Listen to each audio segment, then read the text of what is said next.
whatever we want to talk about, we're going to talk about it. What's up, guys? Welcome to another episode of E4 Explicit Podcast.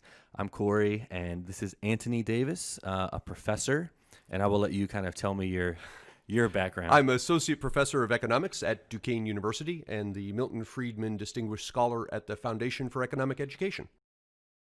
There's a couple topics we could talk about. You're definitely a pro in probably all of them, and economics is definitely your thing.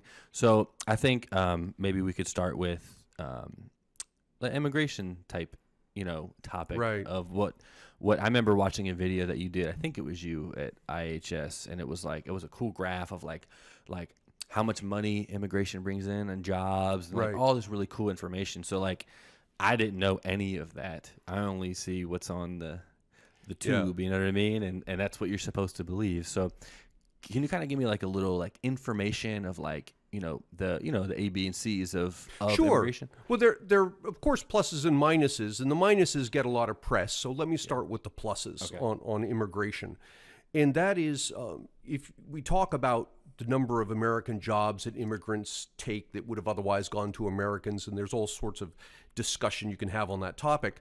But if you put that aside for a moment and ask a different question, how many jobs have immigrants created? And there you find an astounding thing. You can name 5 immigrants that founded Sun Microsystems, eBay, Google, and I forget the other 2 big companies that together employ more immigrants than they've created more jobs than there are immigrants who come into the country. Sure. These 5 companies together are worth something like $3 trillion. And that's something that we have now, $3 trillion worth created by just 5 immigrants or children of immigrants. And so it raises the question, well, look, what's the benefit to immigrants? Well, one of the things is, if you think about it, the immigration process requires that you do what? You're leaving your home country where you grew up and your family and your friends are, going to a different country with a different culture, possibly a different language, different mores, all of this stuff. Why? You're going because you're looking to build a better life for yourself and your family. Now, what sorts of attributes are those? Those are the attributes of an entrepreneur. Yeah. That's exactly the sort of people we want coming into the country. So the immigration process itself is a filtration mechanism that the people that come through that process more so than for the average population are entrepreneurial. And so that, they create jobs. They end up creating more jobs than they occupy. Damn, I never thought of it like that.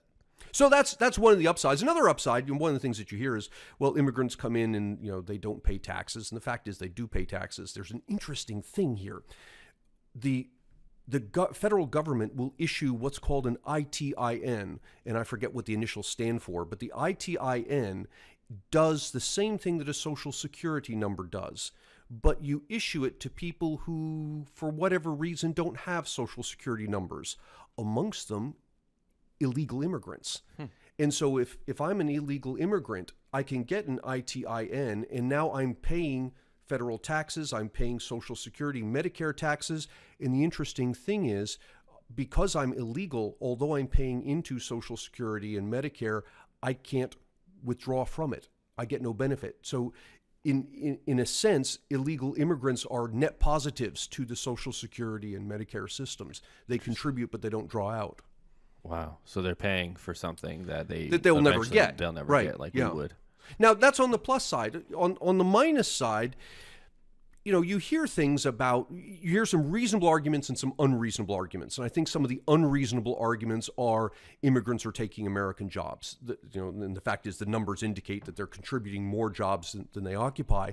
And even then, the jobs that immigrants, particularly illegal immigrants, tend to occupy are jobs that Americans don't want to occupy in the first place. Yeah. So in that sense, they're not taking anything. But some of the more reasonable arguments say things like, well, we've got people coming into this country with different cultures, different mores, and that changes what we have here. And that's correct. It does. But in some sense, to say that we have this American culture and to claim it's monolithic, which it isn't, we're a bunch of little subcultures that happen to be unified by a political boundary, These things evolved precisely because our parents and grandparents were immigrants and came in with their own mores and cultures and so forth. And we all make do. And the way we make do is that the immigrants adopt to an extent the culture that's here in the U.S.